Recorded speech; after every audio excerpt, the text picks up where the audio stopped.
Supercrack Estrella presenta La máquina del tiempo del templo del rey Salomón. De entre todos los emperadores y reyes que gobernaron los países que rodean el Mediterráneo, posiblemente el más conocido sea el rey Salomón. Y esto no se debe solo a su presencia en la Torá judía, la Biblia cristiana y el Corán islámico, sino también a las leyendas populares basadas en su historia.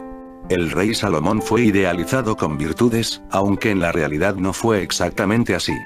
Por ejemplo, recientes investigaciones demuestran que la mayoría de los libros que se le atribuyen se escribieron siglos después. El mismo proceso de mistificación se dio con su famoso templo, construido en el año 968 a.C. en un monte de la ciudad de Jerusalén, y que fue inaugurado en el 961 a.C. con grandes fiestas y ofrendas. Tras la destrucción de este templo en el 586 a.C. por el ejército de Nabucodonosor, no quedó en pie ni una sola piedra.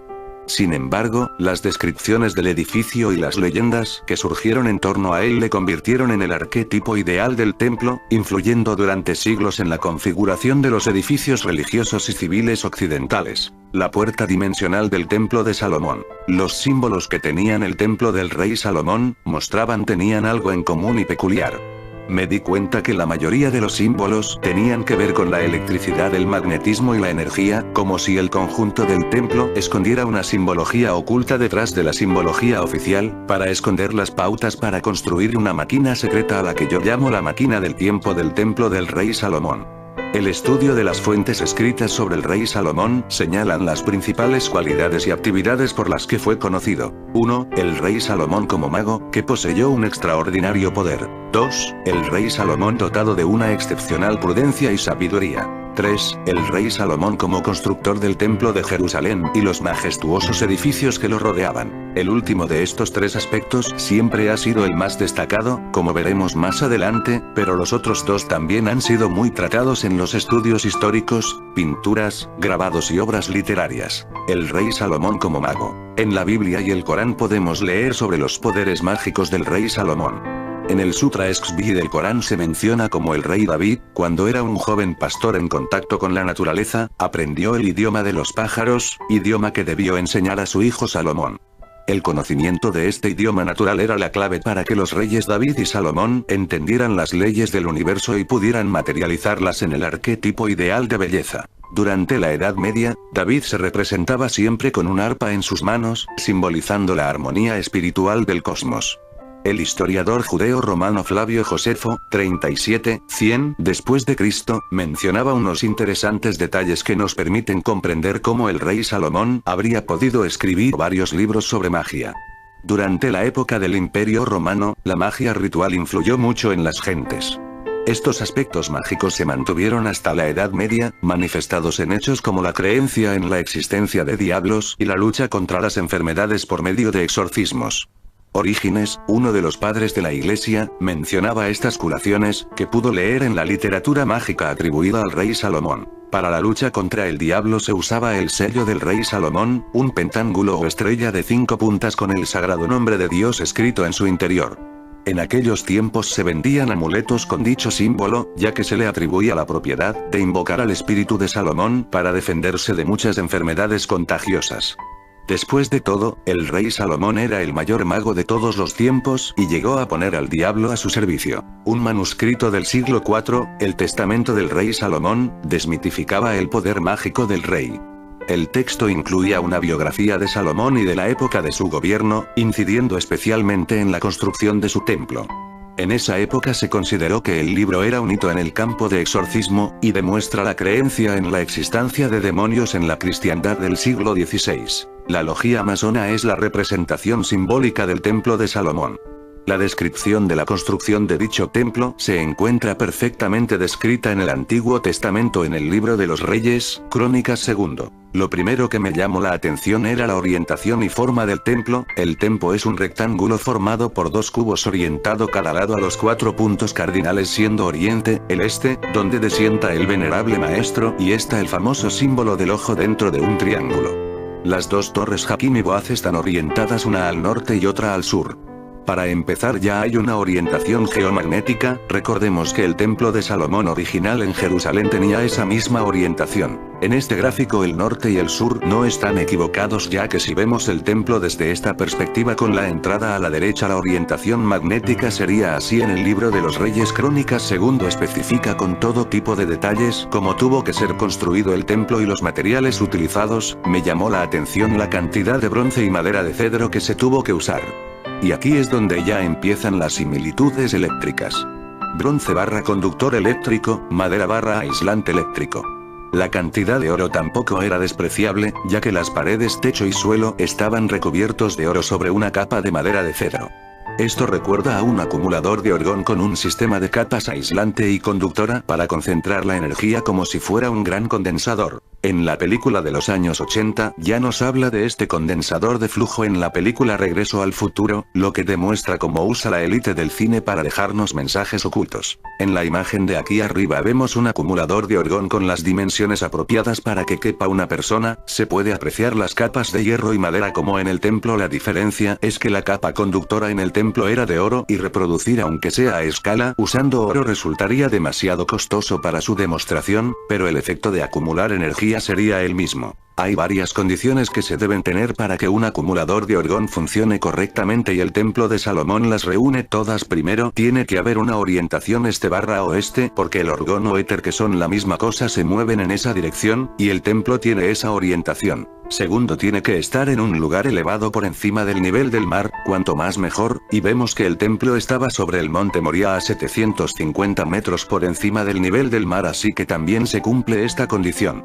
Tercero, el clima tiene que ser cálido y seco para obtener más eficiencia en el acumulador, y vemos que Jerusalén goza de ese clima. Cuarto, los lugares de la Tierra que más próximos estén de los trópicos más energía orgón barra éter acumularán, y también se cumple ya que está próximo al trópico de Cáncer. Además, se da la casualidad que las dos columnas del templo, uno de los significados que tienen son los dos signos zodiacales de Cáncer y Capricornio, que son opuestos geográficamente en el cielo zodiacal, además de representar los dos trópicos. Explicado de una forma clara, esto sería una cápsula donde una persona estaría dentro de ella, y con esto entraría en el espacio-tiempo. De esto cápsula es más que seguro estaba dentro del templo. La palabra éter ya es algo que podemos leer en la máquina que fotografiaba el tiempo, el cronovisor, invento realizado por jesuitas. Este sistema de capas, con el oro recubriendo todo el templo, lo convierte en una jaula de Faraday, aislando el recinto de las ondas electromagnéticas, favoreciendo así la entrada de una energía no electromagnética, como lo es la energía escalar o el éter.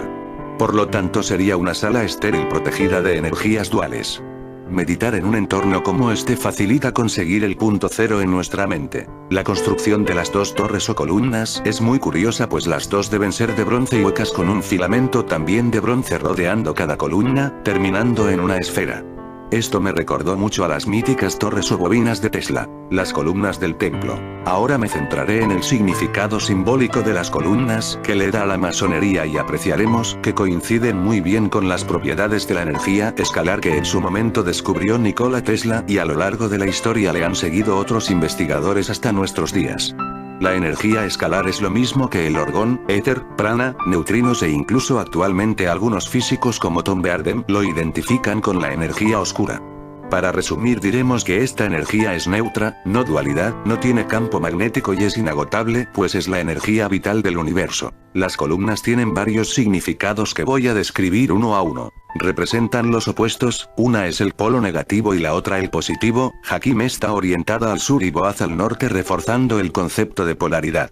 Boaz representa la fuerza y Jaquim la estabilidad, y la energía escalar es precisamente eso, una fuerza estable sin altos y bajos, es una energía fría y neutra. Jaquim simboliza una energía ascendente y Boaz descendente. Este movimiento lo podemos apreciar en un tipo de bobina llamada bifilar, dos hilos, consta de dos hilos de cobre enrollados al mismo tiempo con una soldadura en uno de sus extremos para que la energía circule por un hilo en positivo y luego regresar por el otro hilo en negativo, con el objetivo de anular ambos polos y conseguir una energía neutra, en este caso la escalar. En el gráfico se puede apreciar todo este simbolismo. El símbolo de Hermes, el caduceo con las dos serpientes enrolladas, enfrentándose con las cabezas viéndose la una a la otra como en el caso de la bobina bifilar y la vara en medio para neutralizarlas representa perfectamente esta idea. La idea es representar esta energía, las columnas individualmente representan a Ofiuco con un bastón y una única serpiente y la fusión de las dos columnas vendría a representar al símbolo del caduceo. Este significado de unión también está representado en la masonería ya que de forma simbólica existe una tercera columna que sería la fusión de las dos Hakim/Boaz en una sola representando al hombre perfecto. Este hombre perfecto tendría las cualidades de ambas columnas y tendría una conciencia neutra no dual.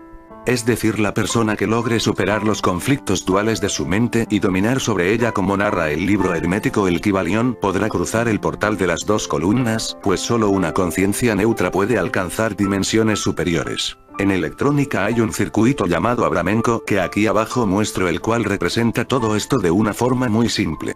El circuito es para almacenar energía neutra en un condensador y lo hace con dos diodos conectados con los polos opuestos y los extremos de estos se unen en uno, así de esta forma no puede entrar ninguna energía electromagnética, es decir ninguna energía con polaridad ni positiva ni negativa, almacenando únicamente energía neutra. De momento ya podemos deducir que el templo es un gran condensador de energía, una energía neutra e inagotable como el éter. Esta energía la física la considera de cuarta dimensión, esto quiere decir que es una energía espacio-temporal, así que el templo sería una máquina, condensador, para concentrar esta energía 4D convirtiéndola en un portal dimensional. El Arca de la Alianza. El arca es el último elemento pero no por ello el de menor importancia. La razón para construir el templo era precisamente guardar el arca. En esta gran máquina salomónica este sería el generador que activaría el funcionamiento de la máquina ya que la describen como un gran condensador de energía, y de hecho los materiales de fabricación son los mismos del templo, una caja de madera recubierta por fuera y por dentro de oro, formando otro sistema de capas.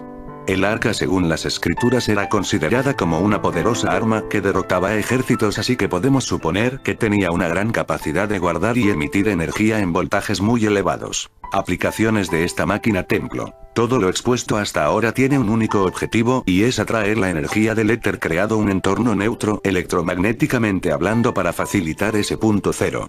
Un sistema de capas por sí solo ya funciona como acumulador de orgón si se cumplen todas las condiciones que se describen anteriormente, y en este caso el diseño del templo las cumple.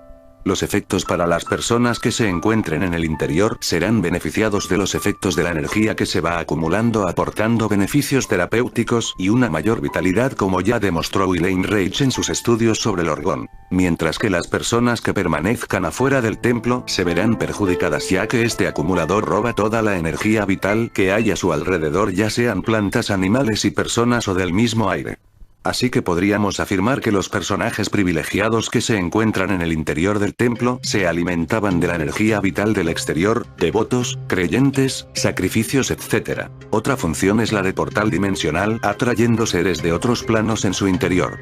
No es descabellado pensar que esto pueda ocurrir, después de consultar con profesionales tales como ingenieros y un físico, con el suficiente voltaje que en este caso serían miles de voltios se concentraría la suficiente energía escalar para abrir una brecha espacio-temporal que lo permitiría y ahí es donde entrarían en juego las dos bobinas bifilares gigantes ya que están diseñadas para este fin.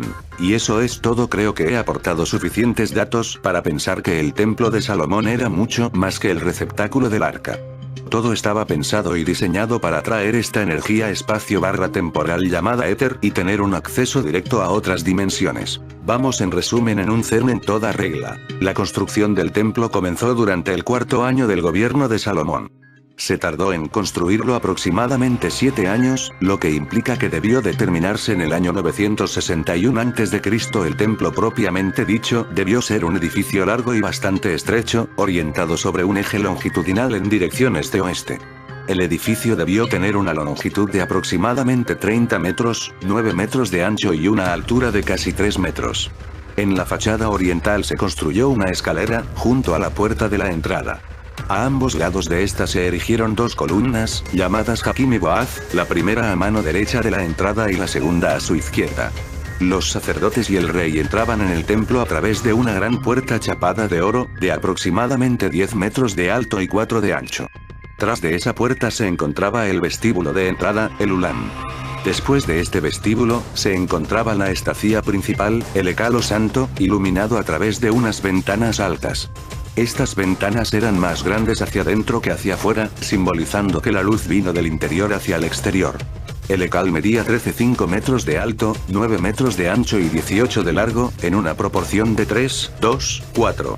La anchura y longitud guardaban una proporción de 1, 2, lo que significa que la planta del Hekal estaba compuesta de un doble cuadrado, una proporción que puede encontrarse en muchas estancias sagradas. El forjado de piedra se cubrió con un solado de madera de cedro en el que, según algunas fuentes, se grabó el sello de Salomón. Las paredes del Hekal se cubrieron con lamas de cedro, traídas de las montañas del Líbano. Las vigas del forjado también se hicieron del mismo material. La tercera cámara, el Debiro Santo de los Santos, Santa Santorum, se encontraba en la parte trasera, a un nivel más alto que el Hekal, y solo podría accederse a él subiendo por una escalera. El Debir tenía la forma de un cubo de 9x9x9 metros, y en su centro se puso el Arca de la Alianza. Este era un arcón grande, hecho de madera de acacia, cubierta con planchas de oro y con 4 anillas a las esquinas en las que se ponían varas para transportarla. Dentro del arca se guardaron las tablas de la ley, entregados por el mismo Dios a Moisés. En estas tablas se grabaron los 10 mandamientos, sirviendo de conexión entre Yahvé e Israel. Durante los tiempos del éxodo del pueblo judío el arca estaba oculta en el tabernáculo, que fue finalmente traído a Jerusalén por el rey David. Ya se había acreditado el poder mágico del arca cuando se derrumbaron las murallas de Jericó al pasar los judíos ante ellas con el arca. Las 2 columnas Jaquín y Boaz se erigieron frente a la entrada del templo y se fundieron en bronce en una sola pieza. Tenían una altura de más de 12 metros, con unos capiteles esféricos de aproximadamente 2 metros de diámetro. Las columnas solo tenían una función simbólica y no sujetaban ninguna viga ni ningún elemento estructural. Los investigadores relacionan estas columnas con los obeliscos encontrados a la entrada de los templos egipcios.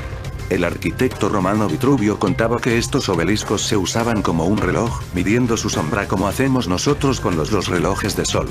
Sin embargo, las esferas ornamentales de encima de las 2 columnas del templo de Salomón habrían hecho muy inexacta esta función de reloj. Cerca del templo se situó un altar para los holocaustos, sacrificio de animales en la hoguera, y un gran cuenco de bronce, el mar de bronce o mar cobrizo. Este era un gran cuenco semiesférico de 4 o 5 metros de diámetro, apoyado en las partes traseras de 12 toros, también fundidos en bronce, 3 en cada dirección de los puntos cardinales. El cuenco debió pesar en vacío más de 25.000 kilogramos. El propósito de este depósito, descrito detalladamente en 2 Cron 4:1, no está muy claro. Quizás se usara como un espejo para observar los cuerpos celestiales. En el idioma hebreo antiguo, las palabras para cobre y bronce eran idénticas. El bronce era un metal más duro y menos proclive a la corrosión, debido a la aleación de una cierta cantidad de estaño. Algunos autores creen que el mar debió hacerse de bronce y no de cobre. Todas las herramientas de metal como martillos y cinceles se hicieron de bronce hasta el siglo XII a.C., cuando comenzó la producción de herramientas de hierro. Existió una gran tradición en la producción de bronce en el Oriente Medio, donde el cobre se encontraba fácilmente en las minas de Arabia, el desierto al sur del Mar Muerto del que Salomón obtenía la mayor parte de sus fuentes de ingreso. Lo problemático era más bien encontrar el estaño, un metal que entonces podía hallarse al aire libre en grandes cantidades solo en las minas del sur de Inglaterra. Los fenicios, dándose cuenta de este problema, navegaron con sus pequeños barcos hasta allí, atravesando el Mediterráneo y el Océano Atlántico. Todos los utensilios del lugar santo eran de oro: el altar del incienso, las 10 mesas del pan de la proposición, los 10 candelabros y todos sus accesorios. Junto a la entrada del lugar santo, el primer compartimiento, se elevaban 2 columnas de cobre, llamadas Jaquín y Boaz.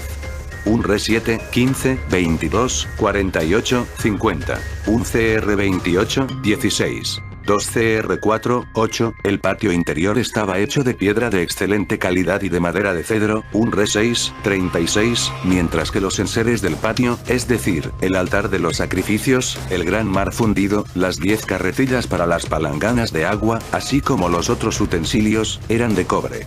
Un Re 7, 23, 47. Una característica sobresaliente de la construcción de este templo fue que toda la piedra se cortó en la cantera con la suficiente precisión como para no tener que retocarla luego. En cuanto a martillos y hachas o cualesquiera instrumentos de hierro, no se oyeron en la casa mientras estaba siendo edificada.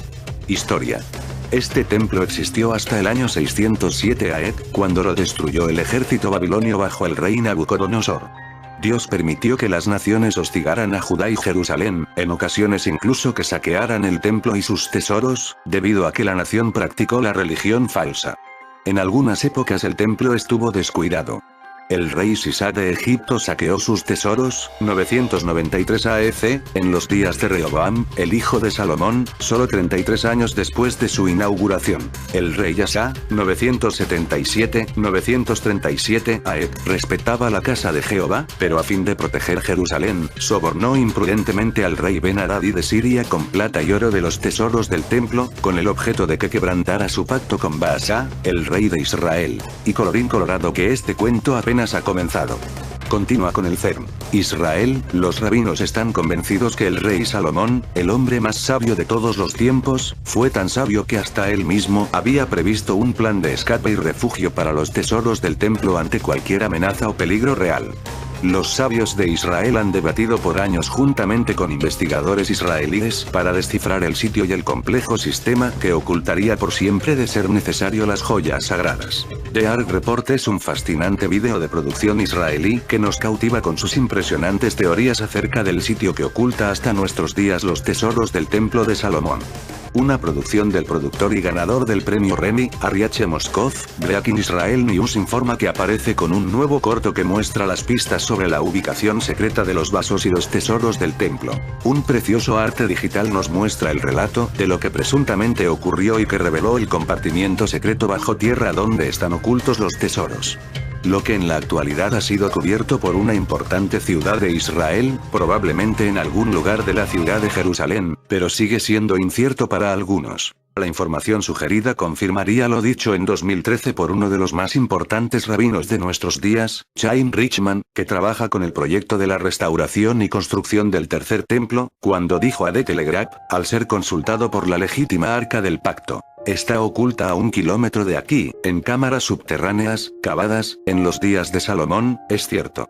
Los judíos tienen una cadena ininterrumpida de información grabada y transmitida de generación en generación, lo que indica su posición exacta. Hay una gran fascinación por el descubrimiento del arca perdida, más que ninguno otro para los judíos. Sabemos dónde ha estado durante miles de años atrás, podríamos cavar en la cima del monte del templo, Moriah, pero esta zona está siendo controlada por los musulmanes. Los tesoros del templo del rey Salomón están en una cámara subterránea de Jerusalén. Algunas películas extrañas sobre este tema. Buñuel y la mesa del rey Salomón. Sinopsis. Buñuel imagina una aventura en la que él y sus amigos Lorca y Dalí emprenden la búsqueda de la mesa del rey Salomón, mítico mueble que se presume que está en Toledo y cuya magia permite vislumbrar pasado, presente y futuro. También se relata que Salomón tenía una alfombra mágica que utilizaba para viajar por el aire, podía llevarle no solo a él, sino a toda su corte y podía atravesar grandes distancias en muy poco tiempo. Estaba tejida con seda verde y con oro e iba acompañada por bandadas de pájaros en sus viajes. Pero el más importante de los objetos de los que fue poseedor el rey Salomón fue el Arca de la Alianza que, después de acompañar al pueblo elegido en su vagar por el desierto, acabó guardándose en el templo de Jerusalén. Un cofre que se colocaba en el lugar más santo del tabernáculo y que también Dios mandó construir a Moisés. Hecho de madera de acacia y revestido en el interior y en el exterior de oro puro. La cubierta, al contrario, no estaba recubierta de oro sino que era de oro macizo adornada con las figuras de 2 querubines. Harás también 2 querubines de oro, labrados a martillo los harás en los 2 extremos del propiciatorio. Harás pues un querubín en un extremo y un querubín en el otro extremo, de una pieza con el propiciatorio harás los querubines en sus 2 extremos. Y los querubines extenderán por encima las alas, cubriendo con sus alas el propiciatorio, sus rostros el uno enfrente del otro, mirando al propiciatorio los rostros de los querubines.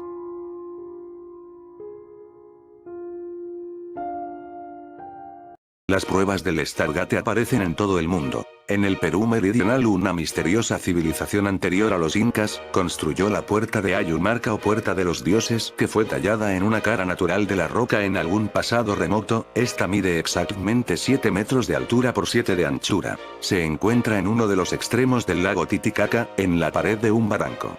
La leyenda cuenta que un sacerdote inca llamado Manco Cápac estaba siendo perseguido por los españoles, y que este huyó por la puerta estelar, y simplemente desapareció de este plano de la realidad. En Tiahuanaco, Bolivia, 2000 años antes de la creación del Imperio Inca, un pueblo antiguo construyó la Puerta Estelar del Sol, que está a unos 15 kilómetros al sudeste del lago Titicaca. Este pueblo creía que la puerta era un medio para interactuar con los dioses o recopilar la energía del sol. Es interesante observar que estas dos estructuras, junto con otros 5 sitios arqueológicos, forman una cruz mediante líneas rectas imaginarias, lugares donde los últimos 20 años se han reportado una intensa actividad ovni. En Stonehenge, Machu Picchu, la Acrópolis, Knossos, Delfos, Gizeh o Tiahuanaco encontramos la frecuencia vibratoria que permitiría abrir un portal, en donde las frecuencias de otras dimensiones debe bajar, hasta producirse el túnel simbiótico entre 2 o más dimensiones. También encontramos jeroglíficos de Egipto que parecen indicar que hay lugares de este planeta en donde los dioses podían viajar de su plano de la realidad o de otro punto del universo, al nuestro. Se cree que Hitler habría localizado una de ellas, quizás en la Antártida en 1938 antes de que estallara la Segunda Guerra Mundial. Él estaba obsesionado en recuperar aparatos de tecnología avanzada que dejaron civilizaciones en el pasado remoto. Los estudiosos nazis también buscaban alguna validación para la supremacía de lo que ellos llamaban la raza aria, concretamente, el portal que trajo a los arios al planeta Tierra. Buscaban una puerta estelar. En menos de 4 años, los nazis pasaron de disparar proyectiles a desarrollar cohetes dirigidos por radio. No nos olvidemos que en esta época no existían sistemas de control remoto, bombas inteligentes o satélites. Hay quienes creen que lograron gracias al uso de tecnología alienígena traída mediante una puerta estelar. Pero especular esto no viene al caso ahora. Volvamos a Irak, que fue la primera y más avanzada civilización postdiluviana en el mundo. La teoría de la puerta estelar iraquí la sitúa bajo la antigua ciudad sumeria de Ur, donde se encontraba el mayor templo sumerio, el Gran Zigurat, el cual recibió 400 impactos de misil tras la Guerra del Golfo, un dato muy curioso. En 1922 un explorador británico fue enviado a Irak para buscar objetos en la antigua ciudad de Ur. Cuenta la leyenda que lo halló no fue solo una ciudad, sino todo un complejo que albergaba una puerta estelar. A principios de 1980 el propio Saddam Hussein ordenó la restauración del Gran Zigurat, convirtiendo el templo en una fortaleza. Allí supuestamente desarrollaba sus armas bioquímicas y hasta creó una base para la Fuerza Aérea en Ur. Algunos expertos aseguran que las 3 grandes escaleras que conducen al templo fueron restauradas para sacar cosas, probablemente como la puerta estelar iraquí. Otro de los verdaderos objetivos de atacar a Irak en 2003, aparte de eliminar los remanentes del linaje que se remonta a miles de años como dijo Grise Berat, fue que Saddam Hussein se había hecho con tecnologías como la de la puerta estelar. Entonces la élite empezó a preocuparse de que hicieran público sus descubrimientos. Las tropas estadounidenses permanecieron allí más de una década, mucho después de que Hussein fuera derrocado. Ese fue el tiempo en que tardaron en desmantelar la puerta estelar y enviarla a Estados Unidos. En 2010 Aaron Gollum, militar estadounidense, ex guardacostas y miembro de la 3ª generación del Proyecto Talento, del programa MK Ultra utilizado para desarrollar los guerreros psíquicos y supersoldados para el gobierno secreto Illuminati, algo con lo que Hitler soñaba, aseguró que en el mar de Yemen se abrió un portal estelar y que tenía nerviosos a todos los ejércitos poderosos, dado a que por ahí estaban entrando entidades extraterrestres. Aaron entró muy joven a la Marina estadounidense dadas sus extraordinarias capacidades psíquicas y físicas o paranormales. Fue reclutado luego de que oficiales militares entraran a su casa cuando era pequeño y lo sumergieran en la piscina del hogar por varios minutos. Él aguantó mucho más que una persona normal. De inmediato fue alistado en el Proyecto Talento, donde se envía a muchachos extraordinarios como por ejemplo Duncan O'Finioan, muy al estilo de la división Fringe que presenta la famosa serie televisiva, para conocer culturas de otros planetas, atravesando el Stargate que tienen en una base submarina de Puerto Rico llamada Seagate. Creemos que vivimos en una sociedad libre y civilizada, pero sin embargo pueden venir y llevarte siendo un niño, y convertirte en un asesino, espía psíquico o lo que fuera necesario para seguir avanzando con el plan Illuminati y utilizarte como escudo. ¿Cuál es la evidencia de una presencia histórica en Irak? La evidencia más fuerte disponible para la presencia extraterrestre histórica en Irak viene de tablillas cuneiformes, directamente registrando las creencias y actividades de los antiguos sumerios cuya civilización comenzó casi de la noche a la mañana en 2800 AC. La mayoría de estas tablillas cuneiformes relatan historias de los sumerios interactuando con sus dioses. La mayoría de arqueólogos inicialmente aceptaron que estos eran meramente mitos, y le dieron poca importancia, suponiendo que eran simplemente una introspección en las creencias mito-religiosas de los antiguos sumerios. Este punto de vista recibió un importante desafío en 1976, cuando el erudito sumerio, Zecharia Sitchin publicó la primera serie de libros sobre sus traducciones de miles de tablillas sumerias. 7. En lugar de tratar las historias de los dioses como mitos que tenían poca relevancia empírica, Sitchin interpretó las tablillas como descripciones literales de acontecimientos tal y como ocurrieron en ese tiempo. Las traducciones de las tablillas sumerias cuneiformes revelaban información exacta en una amplia gama de temas que él sostiene no podrían haber sido posibles para una civilización en las etapas iniciales de su desarrollo, sin ninguna obvia civilización predecesora de la cual podrían haber copiado o tomado prestado. Según Sitchin, los sumerios han mostrado un detallado conocimiento de todos los planetas en el sistema solar, entendían la precesión de los equinoccios y también tenían comprensión de procedimientos médicos complejos. 8. En cuanto a dónde pudieron haber obtenido este detallado conocimiento, las traducciones de Sitchin sugieren que los sumerios daban una clara respuesta sobre su principal fuente.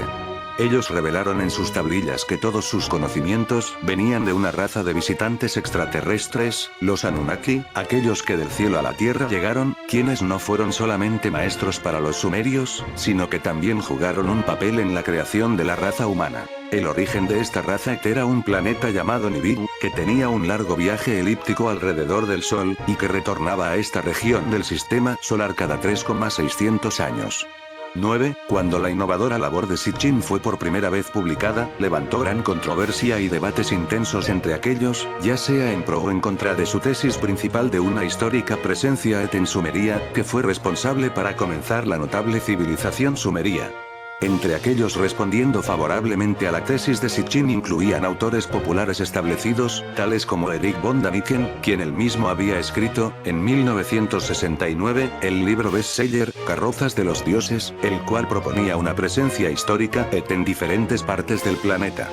10. David A. Churchill describe con gran detalle la tecnología poseída por civilizaciones antiguas en sus varios libros. 11. Escritores menos reconocidos, tales como William Henry, han publicado libros similares apoyando la tesis de Sitchin. 12. Para apoyar la tesis de Sitchin, muchos autores citan típicamente textos bíblicos que hacen referencia a los dioses que residieron en la tierra e interactuaron con la humanidad. El texto bíblico al que más se refieren es el libro apócrifo de Enoch. 13. Mientras que el libro de Enoch fue excluido en la mayor parte de las versiones del Antiguo Testamento, era, no obstante, parte del antiguo hebreo de eruditos y, de hecho, está incluido en las versiones etíopes y eslavas del Antiguo Testamento. El libro de Enoch describe a un grupo rebelde de ángeles, los Nefilim, quienes eran 200 en número, y se establecieron en la tierra, cohabitando con la población humana antes de ser llamados y castigados por sus superiores, los Elohim. 14. El libro de Enoch proporciona detalles contextuales de misteriosos versos en el libro del Génesis, el cual describe un tiempo cuando los hijos de los dioses, los Nefilim/Anunnaki, se cruzaron con la humanidad, creando una raza de gigantes/héroes que gobernaron sobre el resto de la humanidad. Los Nefilim estaban en la tierra en aquellos días, y también después, cuando los hijos de Dios fueron donde las hijas de los hombres y tuvieron hijos de ellas. Ellos eran los héroes de la antigüedad, hombres de renombre. 15. Los partidarios de la tesis de Sitchin dicen que esto es parte de la evidencia bíblica, de que una avanzada raza de hecho, existió en la Tierra, que tuvo una larga interacción con la humanidad, e incluso desempeñó un papel en la creación de la raza humana. Además de la creciente cantidad de escritores, arqueólogos independientes y comentaristas apoyando la tesis de Sitchin, existe un gran número de individuos que afirman estar en comunicación telepática con razas quienes revelan información sobre la presencia histórica en Sumeria. Uno de esos canales es Gelaila Star, quien afirma están en contacto con seres del mismo nivel, y ella regularmente emite información en línea de los mismos Anunnaki en su página web. 16. Otro es Sheldon Needle, quien canaliza a una raza del sistema estelar de Sirio, y da una extensa información sobre la presencia histórica e influencia de los Anunnaki en sus libros y página web. 17. Hay una gran controversia sobre la medida en la cual dicha colección de diversas fuentes pudiera sustanciar la tesis de Sitchin de una presencia histórica en Sumeria. A pesar de la controversia generada por tales fuentes, estas proporcionan una riqueza de información que amerita un examen más detallado, en términos de sus implicaciones en la política pública. Dado que la exopolítica está basada en la premisa de una presencia que está sujeta a la no divulgación por las organizaciones gubernamentales clandestinas, es posible proporcionar una perspectiva exopolítica sobre la tesis de Sitchin, a pesar del debate en curso sobre la consistencia y exactitud de la evidencia disponible. Mucha especulación salvaje en círculos metafísicos en estos días tratan sobre el posible retorno del planeta décimo, un misterioso planeta vagabundo que irá hacia el lado lejano de nuestro sistema solar, y se espera que regrese pronto a nuestra parte del sistema solar. En la mitología sumeria, el planeta décimo se llama el Señor y es hogar de un grupo de seres que la Biblia llama los resplandecientes. Según mi interpretación de los mitos sumerios presentada en mi libro El Arca del Cristo, usted, la mitología, el simbolismo y la profecía del retorno del planeta décimo y la edad de terror, estos seres sabios, los ángeles del Antiguo Testamento, manejaban ampliamente tecnología avanzada. Ellos operaron una entrada estelar que une el cielo y la tierra. Ellos alteraron genéticamente el cuerpo humano como una máquina de resurrección de la flor del alma para operar junto con esta entrada. Ellos poseyeron la ciencia secreta de la alquimia, la transmutación de los elementos a través de los cuales podrían crear armas de destrucción masivas y seres humanos avanzados. Los resplandecientes, de Shininones, del planeta décimo estuvieron aquí la última vez en el año 3760 a.C., que fue el tiempo de la última visita de Anu, el gobernante del planeta décimo, en una ceremonia matutina cuando Anu parte de la Tierra.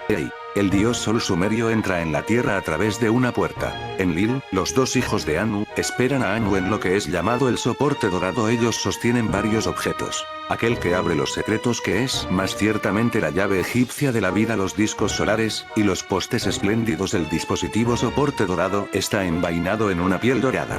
Anu y su esposa, Antu, están de pie frente al soporte dorado, el cual solamente puede ser el dorado pilar o árbol de la vida, un dispositivo de 45 pies de altura alineado con una aleación de oro que los egipcios dicen puede taladrar agujeros en el espacio. Este dispositivo, a la izquierda, estaba montado sobre una plataforma que, en su forma y probablemente también su función, se parece al Arca de la Alianza, el pilar egipcio o árbol de vida. El dispositivo toma vida y se abre la puerta, y entran en el abismo Anu y Antu, a veces se le llamó el pez de Isis. Mientras es incierto que el planeta décimo se dirija hacia acá en el futuro inmediato, una cosa es cierta. El retorno de este planeta centra la recuperación de una tecnología una vez alojada en el Templo de Salomón y que se usa para abrir una entrada que comunica o une a la Tierra con regiones en el espacio lejano. Recientes actividades políticas y militares sugieren que los poderes mundiales estén maniobrando para posicionarse como si el retorno de planeta décimo fuese inminente. Anu entrando en la puerta para regresar al planeta décimo. Z Sitchin. Al principio de los tiempos, las apuestas son altas. Este planeta está en el centro de una profecía bíblica conocido como el Día del Señor.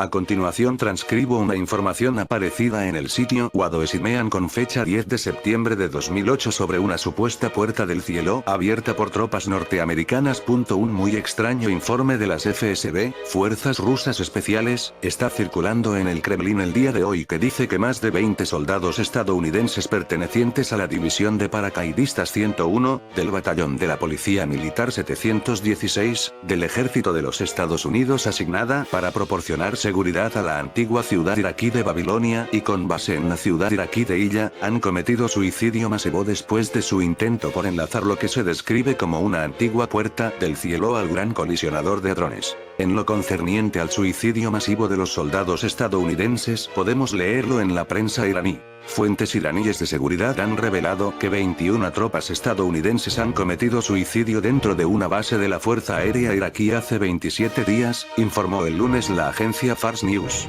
Según estas fuentes, las 21 tropas fueron atendidas en un hospital, pero únicamente 5 soldados han sobrevivido y están en condiciones críticas.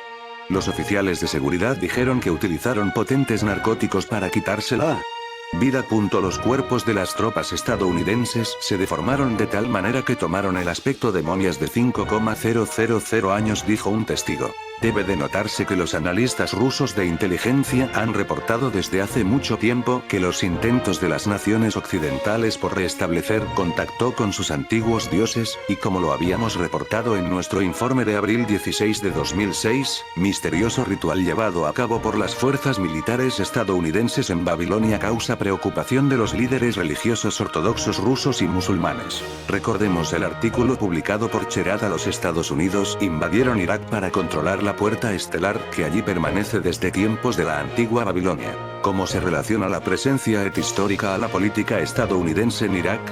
Un arqueólogo independiente que discute un vínculo directo entre la antigua presencia en Sumeria, sur de Irak, y el actual enfoque de los Estados Unidos en el régimen de Saddam Hussein es William Henry. La principal tesis de Henry es que existió en tiempos sumerios un dispositivo tecnológico el cual él describe como una puerta estelar, que usaban los Anunnaki/Nefilim para viajar ida y vuelta desde su mundo hogar y la Tierra, y también la forma en que ellos viajaban alrededor de la galaxia. 18. Henry se centra en la siguiente escena, descrita por la interpretación de Sitchin de una tablilla cuneiforme de un ritual de un texto de Uruk. Se han encontrado representaciones que muestran a seres divinos flanqueando las entradas de un templo y sosteniendo bastones a los cuales se les había agregado objetos en forma de anillos. La naturaleza celestial de la escena es indicada por la inclusión de símbolos del sol y la luna representando a Enlil y a Enki flanqueando un portal a través del cual Anu está haciendo una grandiosa entrada. 19. Más que una simple escena del templo implicando al jefe Anunnaki de los sumerios, Anu y sus dos hijos, Enlil y Enki, Henry propone que la escena arriba representa un dispositivo de transporte utilizado por Anu y otros de la élite de los Anunnaki. De ser así, entonces tal dispositivo es más probable que está ubicado en la ciudad sumeria de Uruk, que fue la ciudad de fundación de la civilización sumeria y el hogar de Gilgamesh, el famoso rey de la épica de Gilgamesh, Epic of Gilgamesh. 20. Sitchin y otros autores, tales como David Childress, quienes discuten las diversas tecnologías usadas por las antiguas civilizaciones pierden el significado de la puerta estelar, en sus propias traducciones de los textos de arriba e investigaciones sobre el transporte de los Ambos operan en un paradigma convencional, en donde el transporte se produce a través de vehículos propulsados por cohetes. 21. Sitchin se enfoca en unas naves especiales propulsadas por cohetes en su descripción de los Anunnaki y sus diversos viajes de y hacia la Tierra. Por ejemplo, describiendo el transporte usado por los Anunnaki, trasladándose entre las ubicaciones de sus bases en la Tierra y el espacio, Sitchin escribió: los textos revelan que 300 de ellos, los Anunnaki del cielo, o Ijiji, eran verdaderos astronautas que permanecían a bordo de la nave espacial, sin aterrizar realmente en la Tierra. Orbitando la Tierra, estas naves espaciales lanzaban y recibían naves transbordadoras desde y hacia la Tierra. 22, por lo tanto, puede concluirse que habían dos formas de transporte usadas por los Anunnaki. Una era una forma de tecnología de cohete que nos es familiar, la cual era utilizada por los Anunnaki residentes en la Tierra, quienes Sitchin describe como el rango y registro Anunnaki, quienes administraban la Tierra y a la humanidad según los dictados de sus compatriotas con base en el espacio. 23. Otra tecnología de transporte era la puerta estelar, la cual supuestamente era usada solamente por la clase más alta de los Anunnaki, quienes dispensaban las tareas de cosechar los recursos de la Tierra a los Anunnaki residentes y a los que tenían sus bases en el espacio. Dioses arrendadores/ángeles rebeldes. Interpretando la épica de la creación babilónica, uno obtiene una idea de la forma en que las tareas eran asignadas y de la jerarquía de los Anunnaki, en la forma en que el dios supremo Marduk dispensaba las tareas a su subordinado Anu, jefe de los Anunnaki. Asignados a Anu, para seguir sus instrucciones, 300 estaban estacionados en los cielos como una guardia. Las formas de la tierra a ser definidas de los cielos. Y en la tierra, 600 hizo residir. Después de haber ordenado sus instrucciones a los Anunnaki en el cielo y en la tierra, él distribuyó sus tareas. 24, por lo tanto, los Anunnaki operaban puestos exteriores, tanto en la Tierra y en el espacio, para mantener su control sobre el planeta. Dada la estricta jerarquía de autoridad descrita por Sitchin en su análisis detallado de los Anunnaki y sus interacciones entre ellos y la humanidad, es probable que la puerta estelar habría sido venerada y sujeta a admiración por los Anunnaki residentes, y la humanidad solamente podía observar sus operaciones, pero no les era permitido usarlas ellos. Como tal, habría habido solamente un número limitado de puertas estelares alrededor del planeta, con la puerta estelar sumeria siendo ubicada en la más importante de las antiguas ciudades sumerias. Lo más probable es que era la antigua capital de Uruk, hogar de los antiguos dioses, la cual está ubicada en el sur de Irak. Significativamente, después de una pausa de 12 años en las excavaciones, un equipo de investigadores alemanes, en 2002, reanudó las excavaciones en la enterrada ciudad de Uruk. Usando un magnetómetro, el cual es capaz de detectar la presencia de objetos hechos por el hombre debajo del suelo, y un poderoso sistema de computadoras en Alemania, los geofísicos alemanes fueron capaces de hacer un mapa de las extensas estructuras enterradas de la antigua capital, de 5 kilómetros 2, que fue donde comenzó la civilización sumeria. 25.